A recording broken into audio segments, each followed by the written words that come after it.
On this episode of Living with a Classic, we hopefully pick up my new car.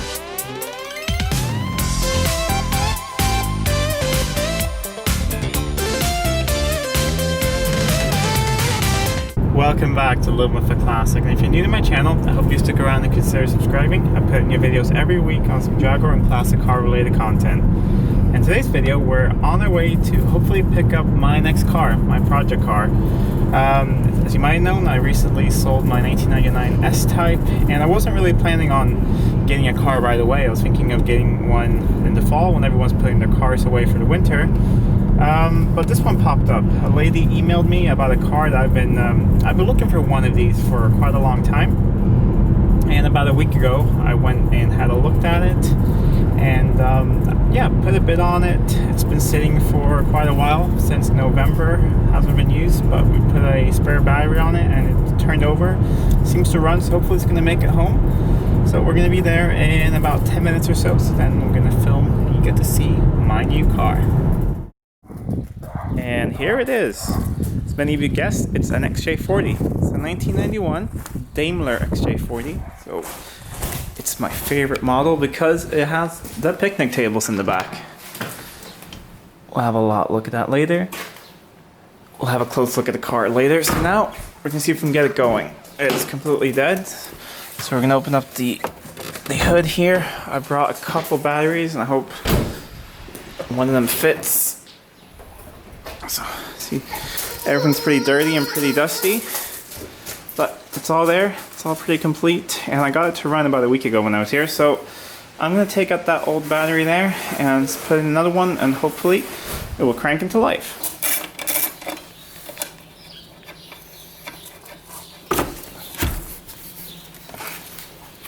It seems to fit. Let's see if the clamp fits.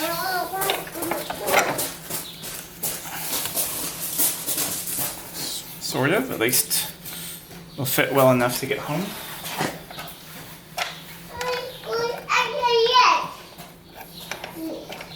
If you hear any funny sounds in the background, it's just my 2-year-old daughter who's with us here and who is pretty excited about the new car.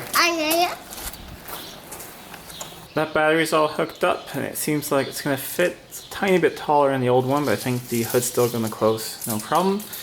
So now I'm just going to check if there's water in it. I actually never checked that last time, if there's coolant. Yeah, it looks to be coolant in there. And let's just double check the oil. It's pretty black if I remember correctly, but yeah, it's on the full mark at least. Alright, let's see if it's going to start. It has one of these immobilizers, an alarm system that kept going off last time before I found it. So I'm going to lock it and unlock it, and hopefully the alarm won't go off.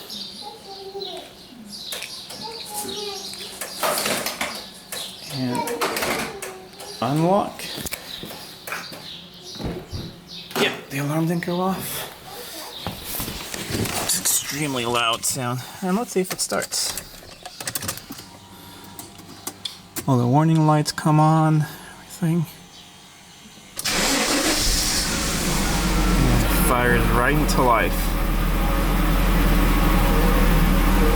No warning lights except that. I had to check engine light last time. That could have been because of the bad battery. Oil pressure came up nicely. As you can see, it's done 220,000 kilometers, so it's not a low mileage car, but it's not terrible. And I'm just gonna go out, see everything looks fine in the engine bay, and then we can see if the hood closes, and then hopefully drive it home.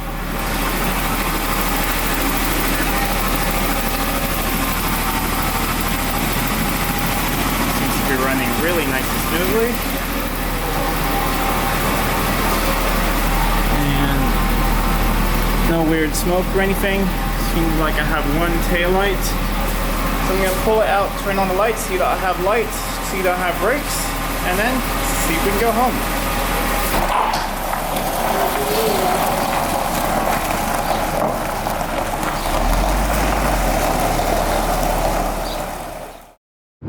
And here we are on the road in the Daimler. We're about halfway home. I forgot to say it earlier. I was only about half an hour away from my house where I found this car. Just really lucky. It is actually inspected. It needs a new MOT or an inspection sometime in September, October, so it's perfectly legal to drive, except that it's on studded winter tires. I don't know why they put those on there, but I'm really happy about it because where I live, up on top of the mountain, that's what I need in the winter, and I bought this car to be as a winter car. So far, even though I'm not to say, I'm gonna knock on wood. There's a lot of wood to knock on.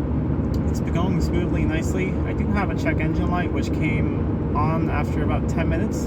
That also happened when I was testing it, when I had a look at it the first time, so I thought maybe it was a battery issue, but now I have a good battery in it. So, well, when we're back, we're gonna turn off the car and turn on the ignition and check the VCM, which is really cool on these cars because you have a built-in, basically code reader, which I think is very cool. But now, on the drive back, let's talk a little about the XJ40 and why I got one. Well, the XJ40, I wanted one for quite a long time. I was really close to buying a gold one a few years ago, a little bit of an earlier car. It was the first or second year with that really cool digital dash. But now things just didn't work out. My daughter was just newborn, and I didn't feel like it was responsible to have another one of these cars. But ever since then, ever since I drove that one, I've really wanted one. I think they drive perfectly. And this one, yeah, I've noticed there's some clunking from the back, which has gotten better now, actually. It kind of gone away, but I'll have to look at what that is. But other than that, it's like riding on a cloud. And I think these cars, they drive so incredibly well. They're so smooth. They're so quiet. And I might get some haters for this, but in my opinion, it is probably the last quote-unquote real Jaguar. I don't mean that other cars are not great. I mean, I've had the S-Type, I love that. I think the X300 is a fantastic car. I think Jaguar makes great cars today. But in my opinion, it's the last one before they got bought out. Yes, this one was built during the Ford era, but it was still designed when Jaguar was their own company. So it's kind of, it still has that soul, that essence, still has the Sir William Lioness feel to it, in my opinion. So that's why I think it is the last or the most modern of the quote-unquote true Jaguars, and I think it will be a fantastic addition to the cars I have. Now back to this specific car. It is a Daimler. So for those of you who live outside Europe, who live in the US, you guys didn't get the Daimler, I believe. You guys got the Jaguar Von den Pla, which is basically what this is. So it's the top of the range. Jaguar was called a Daimler. So it has every single option that you could get on the car, basically. It has individual seats in the rear with picnic tables that we'll have a look at later. It has nicer wood. It has nicer leather. This one has, I believe this one has pretty much every single option. I actually haven't checked if it has a CD changer in the boot or not, but it has the original radio cassette, says Daimler on it. It has beautiful wood. It has dark green piping all over. And this particular example is a 1991. So I thought that was kind of fun because I'm born in 1991, so we're as old. It's also as old as the XJS, so that's pretty cool. It's gonna be cool to compare them, see how different they are, because they were built, you know, at the same time in Coventry, so that would be really cool to look at. But when we get back to my house in a little bit, we'll have a closer look at the interior and the car. So now I have about 10 minutes left to drive. Fingers crossed I make it up that mountain. And that's the small little mountain range over there that I live all the way on top of at the basically the highest peak. So hopefully we'll make it up there even with that check engine light.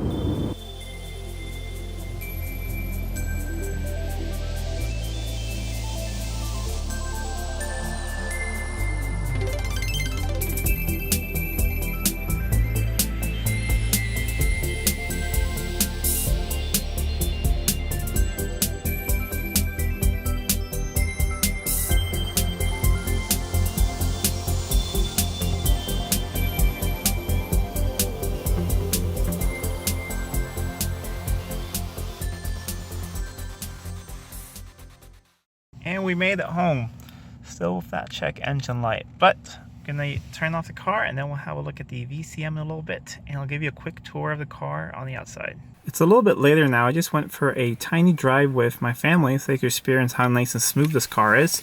And then the check engine light wasn't on, but let's check the VCM. Turn it to position 2. You have the little keypad here, press VCM. Fuel fail 44. Don't really remember what that is right now, but I'm gonna look it up and then I'll put a little link up here. That seems to be the only issue with the car, but let's see if it starts up again now. Starts up. I mean, it does have a tiny bit of a lumpy idle, but I mean, it's on really old gas. It's been sitting for a long time, and we're gonna do a complete tune-up, you know, spark plugs and all that, go through the engine. Or not go through the engine, but just do a complete tune-up. And that bulb failure there is probably the rear light that's not working, but alright, we'll turn it off now. I'll give you guys a little bit of a tour of the car, but we'll do an in-depth tour. That will be the next video where we clean up the car, have a look at everything that's in the car, and a detailed tour. But let's have a quick look. So the wood in the car is in amazing condition. Just like I did with my white XJ12, I basically bought this car because of the interior. I absolutely love the interior. The exterior needs some work, but I'm going to fix that. So the wood is great. Even all the wood down here, I mean, this is just my lens cap. All the wood down here is just excellent. Has the original radio, which I think is so beautiful how it, you know, follows the form of this. I'm going to go through all the papers and hopefully I can find the code for that. The car is completely full of cassette tapes everywhere, so at least this was working recently and they were using it. Haven't really tried if the AC or anything of that worked, just turn it off, so I'll have to try that later. All the electrics here work, all the seat adjustments work on both sides, all the windows work, all of that works. But there are no rips or tears or anything, and the leather is just really dirty, so I think I'm just gonna, you know, clean all this up. And I don't think it has to be dyed or anything. I think it's just gonna turn up really nice if I clean it up. And you know, condition everything, but everything is still soft and really nice. The car doesn't even feel like it's done the amount of miles it has done. 220,000 kilometers is still quite a bit. The back seat is, of course, even nicer. It's in gorgeous shape, but just once again, everything's pretty dirty.